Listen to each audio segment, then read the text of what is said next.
perder essa ideologização da discussão para entender que aquela criança precisa de um processo próprio, um inquérito civil para apurar a situação dela e precisa das ações processualmente corretas, de instituição do poder familiar, para que ela seja colocada em adoção. Agora, depois que o Estado falha através da não proposição, ou o Estado falha através de uma ação que leva 6 anos, 7 anos, aí, quando essa criança tem 8, 10, 9 anos, você fala, o pai adotivo brasileiro é preconceituoso. E ele assume uma responsabilidade sozinho, que é do candidato à adoção, que tem que ser dito para ele que ele não está no shopping fazendo compra, que tem que ser dito para ele que ele é obrigado a falar a verdade, tem que ser dito para ele que ele não pode devolver.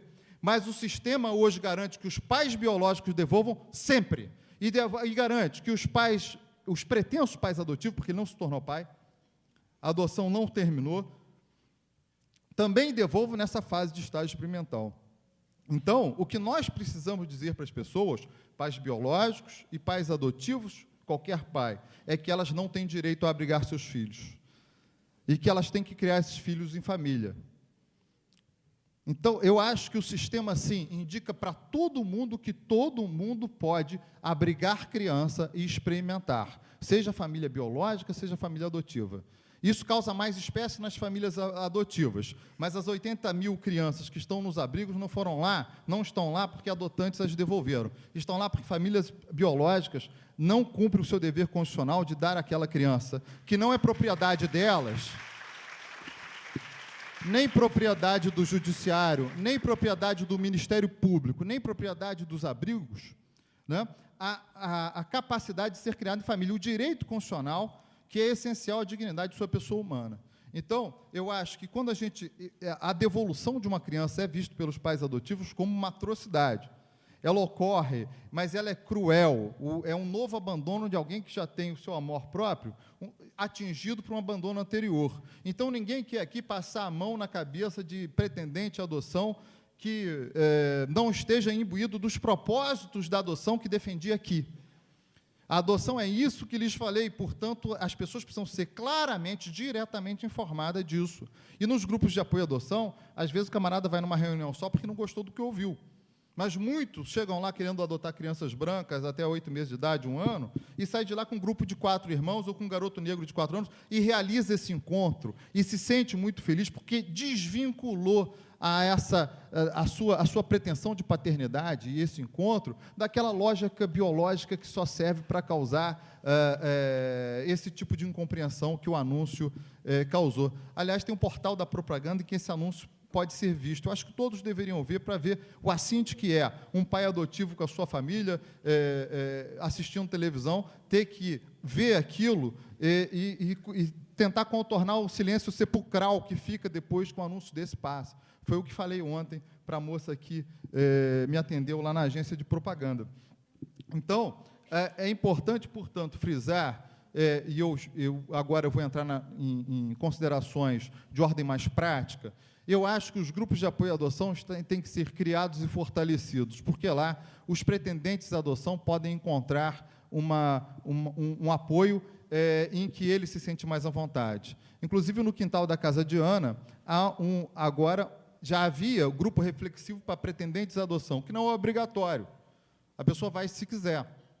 Mas os que foram têm construído adoções seguras. Os que foram estão sendo alertados para todas essas peculiaridades da adoção. A adoção não é um passeio de Alice no País das Maravilhas, ele é um encontro de pessoas, e todo encontro de pessoas passa por todos os perigos da subjetividade. Então, as pessoas têm que ser avisadas disso, né? Então, eu acho que essas pessoas são candidatos mais preparados. Mas agora nós já temos grupos reflexivos, por exemplo, para adoção tardia, em que a criança traz uma história de institucionalização um pouco mais demorada e, portanto, há questões relativas a esse sentimento de institucionalização que vão se manifestar durante essa adaptação e durante o firmamento dessa paternidade-filiação. Então, esses grupos reflexivos têm tido a capacidade de trazer mais segurança e um apoio que o Estado nunca deu para o adotante pós-adoção, porque o Estado sempre se preocupou em entregar a criança para o adotante, se vira malandro, que agora o filho é teu, você foi avaliado, então, portanto, você está com o brevet de piloto. Então, eu acho que os grupos de apoio à adoção, eles oferecem algo inovador nesse sentido, e é uma necessidade que as equipes técnicas têm visto e que têm sentido, inclusive algumas têm criado esse serviço de acompanhamento posterior. Então, quer dizer, a ideia é que o grupo de apoio à adoção possa ser um esclarecedor do que a adoção significa, de que ela é um tiro no fundo do barco, e você não pode ficar devolvendo criança, ela não é um experimentar, né?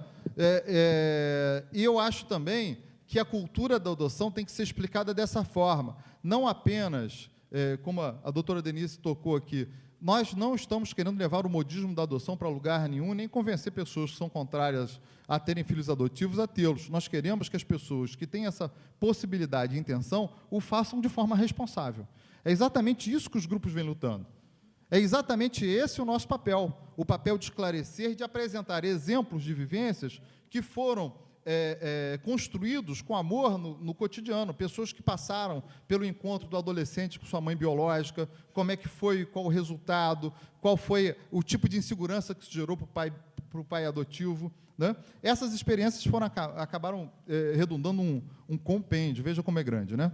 Um livrinho que escrevi, que eu vou deixar 5 para sorteio aqui. Eu soube que o doutor Liborne fez, fiquei com inveja. Eu vou deixar 5 para o sorteio posterior, em que a vivência com essas pessoas, onde eles não têm grilo, eles não têm problema de informar quais são os seus preconceitos, a vivência que isso gerou em 7 anos do grupo de apoio à adoção. A experiência que isso trouxe para o grupo de apoio à adoção, experiência essa que é negada aos profissionais que estão na equipe técnica, porque as pessoas temem os profissionais da equipe técnica e têm vergonha de dizer.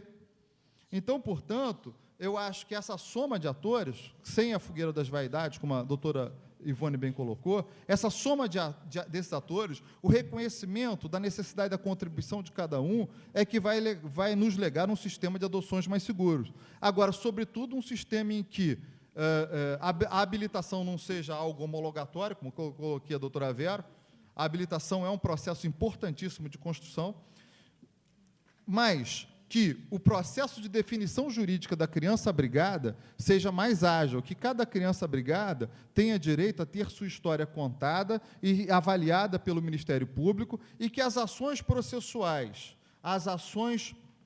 os processos propostos, sejam aqueles que encontram tipicidade no processo civil, para evitar a sobreposição de atribuições mútuas dentro do judiciário, trazendo um grande número de ações para o judiciário e emperrando a máquina do judiciário, porque é através de uma ação civil pública que se consegue garantir uma política pública para aquela criança. Então, se faça, portanto, essa ação civil pública. É através de uma ação de instituição do poder familiar que se pode fazer a destituição daquele poder. E que essa destituição seja feita mais rápido, porque senão essa criança jamais entrará no cadastro nacional. Não adianta chegar e suspender no último minuto o processo de destituição do pacto de poder, esperando um adotante cair do céu para aquela criança. Agora, o sistema é claro no sentido da criação do cadastro. Se o cadastro é para crianças com poder familiar destituído e há motivo para destituição, que essa destituição seja feita sem maiores complicações, com todos os direitos de defesa garantidos, doutora, porque isso é essencial. Ninguém está propondo aqui um processo nazista contra as pessoas, mas com todo o sistema de direitos, está aí a Defensoria Pública, um órgão plural para atender todas essas pessoas. Agora, que isso seja providenciado rapidamente, porque a situação de indefinição é que torna as adoções subsequentes muito difíceis. Difíceis na sua realização e difíceis, às vezes, em sua manutenção. Então, portanto, se nós tivermos a capacidade de inverter o sistema e dizer para as pessoas, vocês não têm direito a abrigar as crianças, o abrigamento, portanto, é uma circunstância que tem que ser rápida. Uma vez, e já me encaminho para o meu final, eu cometi a gafe num encontro nacional dos grupos de apoio à adoção de Mogi Mirim, Mogi das Cruzes, eu cometi a gafe e a indelicadeza de dizer que todo promotor de justiça, e comecei pela minha carreira, todo juiz de direito, todo assistente social, todo psicólogo, todos aqueles que lidam com a questão da adoção deveriam passar 2 meses abrigado para saber o que é. E para ter alteridade, Isso não é nenhum desrespeito a nenhum desses profissionais, entre os quais eu me incluo. Eu também tinha que fazer essa parte do laboratório, porque toda essa consciência que tenho é pós-adoção e não da vivência só do Ministério Público. Portanto, eu também estava numa situação que não via essa criança varrida para debaixo do tapete, que não via essa prioridade. Então, portanto, não é um olhar inquisitor nem acusador, mas uma necessidade de que as pessoas tenham efetivamente alteridade, entender o que é uma pessoa passar sua vida inteira numa instituição, ou longos anos, o tempo de abrigamento médio, medido pelo INPE em São Paulo é de 5 anos, isso é muito, eu estou propondo 1 mês só de laboratório, sabendo que a gente vai voltar para casa depois.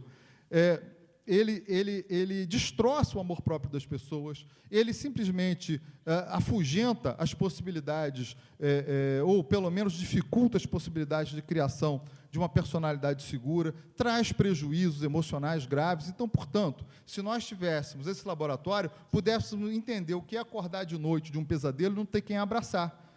A partir desse momento, dessa alteridade, pudéssemos informar a famílias biológicas e famílias adotivas que, efetivamente, elas não podem abrigar seus filhos. Esse abrigamento não é um direito adquirido. Aquela criança não é um depósito que se faz na caderneta de poupança e se resgata quando há possibilidade.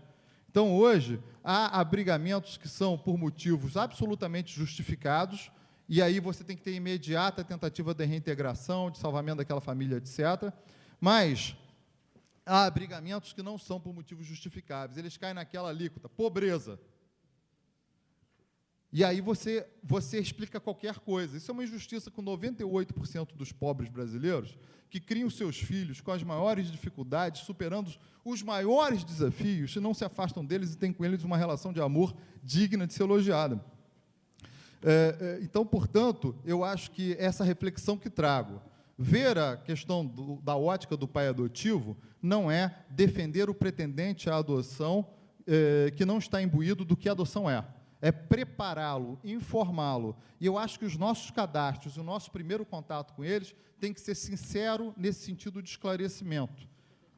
E eu acho que aí a gente vai estar dando um grande passo a afastar o modismo, afastar a pessoa que quer salvar um casamento através da adoção, afastar a pessoa, enfim, que está adotando para fazer uma caridade, que é o pai herói, e todos esses outros gêneros que são nocivos para a formação de uma paternidade segura.